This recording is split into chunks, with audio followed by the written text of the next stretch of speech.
आजकल इलेक्शन का समय चल रहा है और बहुत नेता आ रहे हैं जो 5 साल में एक ही बार दिखाई देते हैं, और मौसमी नेता बहुत आ रहे हैं, और बहुत ऐसे भी नेता हैं जो बेचारे काम भी कराते हैं और काम कराते हैं। वो आते हैं 5 साल के अंदर कई बार आते हैं, छोटे मोटे तिथि त्यौहार पे आते हैं, शादी ब्याह में भी आते हैं। हैं नेता अच्छे भी हैं, लेकिन उन नेताओं की बात कर रहा हूँ जो ऐसे हैं कि वो एक ही बार दर्शन देते हैं, और मौसमी नेता बहुत हैं कि बस मौसम में आते हैं। तो उस पर मैं थोड़ा व्यंग करता हूँ अवधि में, आप लोग भी सुनिए। बहुत मौसमी आय के नेता देत अहाँ आश्वासन, कहाँ गरीबों के घर माँ हम ठूस देव खूब राशन।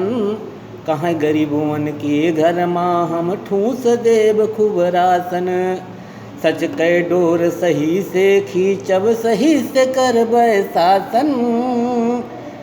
भ्रष्टाचार मिटाओ जड़ से सच्चा रहे प्रशासन। कहाँ गरीबों के घर माँ हम, कहाँ गरीबों के घर माँ हम ठूस देव खूब राशन। भ्रष्टाचार मिटाओ जड़ से सच्चा रहे प्रशासन। हर किसानन के खेतवा माँ फ्री में देबै पानी। मस्त किसानी मगन हो नची है करी है अच्छी किसानी। मस्त किसान मगन हो नची है करी है अच्छी किसानी। स्वास्थ्य शिक्षा के उठ जाए स्तर, स्वास्थ्य शिक्षा के उठ जाए स्तर।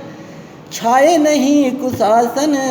कहाँ गरीबों के घर माँ हम ठूस देव खूब राशन। कहाँ गरीबों के घर माँ हम ठूस देव खूब राशन।